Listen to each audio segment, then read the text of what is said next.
Bonjour et bienvenue dans une nouvelle vidéo. Aujourd'hui, je vais vous parler de la personne que vous rêvez peut-être d'être au fond de vous, mais que vous laissez pas sortir et vivre pleinement. Vous avez peut-être des peurs ou des croyances limitantes liées à votre corps ou tout simplement au manque de confiance que vous avez en vous. Mais c'était important pour moi de vous faire un peu cette vidéo réflexion. Parce que le but de cette vidéo pour moi c'est vraiment plutôt de vous faire réfléchir plutôt que de vous apporter de réelles réponses, parce que je pense que les réponses au final elles sont en vous et elles vous appartiennent et il faut le respecter. Donc cette vidéo elle peut s'appliquer à pas mal de domaines, mais j'ai pensé la faire suite à une conversation que j'ai eue avec une patiente qui partait en vacances et qui m'a beaucoup touchée, et je pense que c'est pas la seule dans ce cas-là. Je pense que il y en a beaucoup parmi vous qui ont la même problématique, c'est la peur en fait des vacances d'été, de devoir se mettre en short, se mettre en robe ou se mettre même en maillot de bain, d'avoir éventuellement le regard des autres qui va nous juger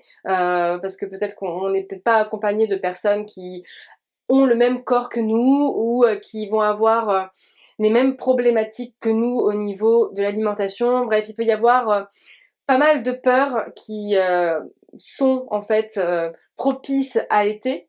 Mais voilà, je voulais pas faire une vidéo spéciale pour l'été, je voulais vraiment que ça vous serve aussi dans d'autres domaines de votre vie, parce que je sais que ça va pouvoir vous servir dans d'autres domaines. Parce que moi, ces pistes de réflexion là, c'est aussi des pistes de réflexion que moi je peux me faire quand je vais avoir des peurs ou des croyances limitantes qui vont faire que je vais pas pouvoir laisser vivre pleinement la personne que je rêve d'être. Donc quand vous avez envie de laisser exprimer cette personne-là qui est au fond de vous, qui est en train de dormir, mais qui a envie de se réveiller, mais que vous lui faites blocage pour ne pas la laisser vivre et s'exprimer à travers vous, ça va être de vous demander pendant encore combien de temps en fait est-ce que vous allez la laisser piéger en fait au fond de vous, combien de temps est-ce que vous allez restreindre cette personne-là, combien de temps est-ce que vous allez l'obliger à rester à l'intérieur de vous plutôt que de s'exprimer, combien de temps est-ce que vous allez encore passer à mettre vos rêves de côté, à les étouffer et à vous dire en fait que c'est voilà, c'est un rêve, ça restera un rêve. Combien de temps encore est-ce que vous allez rester victime en fait de vos peurs? Combien de temps est-ce que vous allez être victime du manque de confiance en vous que vous avez? Le fait de ne pas laisser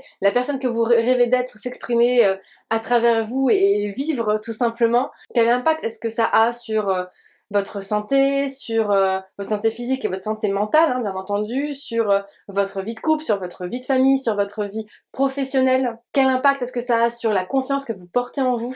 Quel prix est-ce que vous payez au final de pas accepter, de pas respecter le fait que vous avez peut-être besoin de reprendre les choses en main et de chercher à avancer et de sortir de votre zone de confort? Vous prenez peut-être du temps des fois pour vous recentrer, pour ressentir ce que votre corps ressent, de voir les signaux que votre corps peut vous envoyer. Mais je pense que c'est aussi important de prendre du temps parfois pour faire une sorte d'introspection. Je pense que vous avez dû le voir avec les vidéos que j'ai pu faire sur le challenge Goodbye Comfort Zone et Rose. Ce challenge-là, il m'a permis, enfin il me permet encore d'ailleurs, d'être dans beaucoup d'introspection, chose que je fais pas forcément parce que j'ai vraiment besoin moi d'être dans l'action.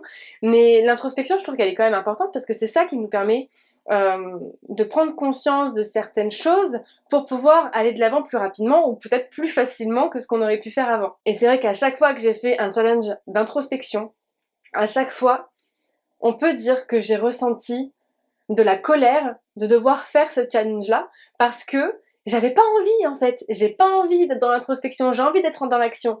Mais à chaque fois que le challenge s'est terminé, à chaque fois que j'ai pu vraiment prendre ce temps pour faire de l'introspection et aller au plus profond de moi en fait, chercher des choses, ben en fait j'en suis ressortie grandie à chaque fois. Et c'est juste que à ce moment-là, j'ai une partie de moi en fait, une partie de mes croyances limitantes, une partie de mes peurs qui est là en train de faire de la résistance parce que je suis en train de commencer à sortir de ma zone de confort.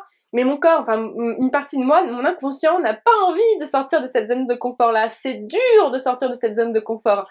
Et pourtant, c'est tellement nécessaire à notre épanouissement. Les questions que moi je vais aussi souvent me poser, c'est de me dire, ok, là je vais repenser à la petite fille que j'étais. Comment est-ce que je vivrais en fait le fait de devoir là rester bloquée sur ce que je suis en train de bloquer en fait? Est-ce que je serais déçue de moi si je restais bloquée et que je ne cherchais pas à aller au-delà? Est-ce que je serais fière de moi? Est-ce qu'elle aurait aimé que je sois comme aujourd'hui ou différente? Et est-ce que là, à l'heure actuelle, je suis devenue la personne que je rêvais d'être quand j'étais petite fille? Autre chose qui est un peu glauque, j'avoue, mais que je fais très très très souvent, c'est de me dire, ok, aujourd'hui en fait, c'est le dernier jour de ma vie. Aujourd'hui, il me reste plus que 24 heures à vivre. Où j'en suis dans ma vie? Est-ce que j'ai des regrets? Est-ce que mes peurs, elles étaient si fondées que ça? Est-ce que j'aurais eu envie de faire d'autres choses? J'essaye vraiment de me mettre en condition de faire une visualisation et de faire vraiment comme si c'était le dernier jour de ma vie, vraiment de pouvoir faire cette introspection-là.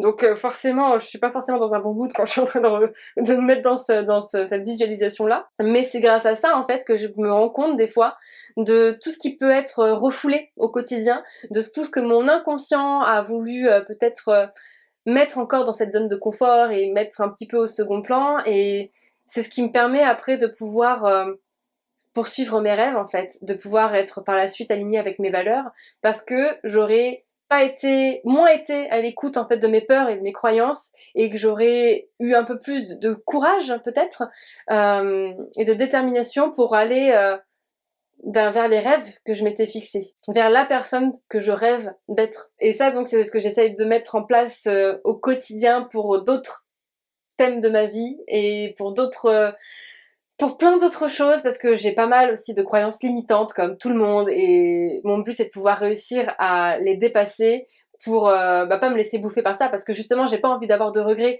Je sais que la vie elle est courte et c'est important pour moi d'oser, même si c'est dur parfois, même si il y a notre inconscient qui fait de la résistance et qui veut pas. C'est important d'oser parce que j'ai pas envie de subir ma vie. Et j'ai envie d'être acteur de ma vie, j'ai pas envie de la subir. Et donc pour ça, eh ben, il faut oser sortir de sa zone de confort, et c'est vraiment ce que je vous conseille de faire. Si vous n'êtes pas bien à l'heure actuelle, pour X ou Y raison, sortez de votre zone de confort. Même si c'est juste pour mettre un petit pas en dehors de votre zone de confort, ce sera toujours mieux que de n'avoir rien fait du tout. Allez-y progressivement, vous n'êtes pas obligé de vous dire au pied de la montagne, je vais aller direct en haut de la montagne, mais de pouvoir vous dire, bah voilà, là déjà, si je monte un ou deux pas de la montagne, bah ça sera toujours plus que ce que j'avais fait au départ. Donc voilà pour la vidéo d'aujourd'hui, c'était important pour moi de pouvoir vous amener à une certaine introspection aussi, même si je pense que je vous amène avec moi quand je fais mes challenge goodbye comfort zone, mais là c'était important, de par les conversations que j'ai eues autour de moi ces derniers temps avec mes patientes. Et puis, comme d'habitude, si vous avez aimé cette vidéo, je vous laisse la liker, vous abonner, et puis on se revoit demain dans une nouvelle vidéo.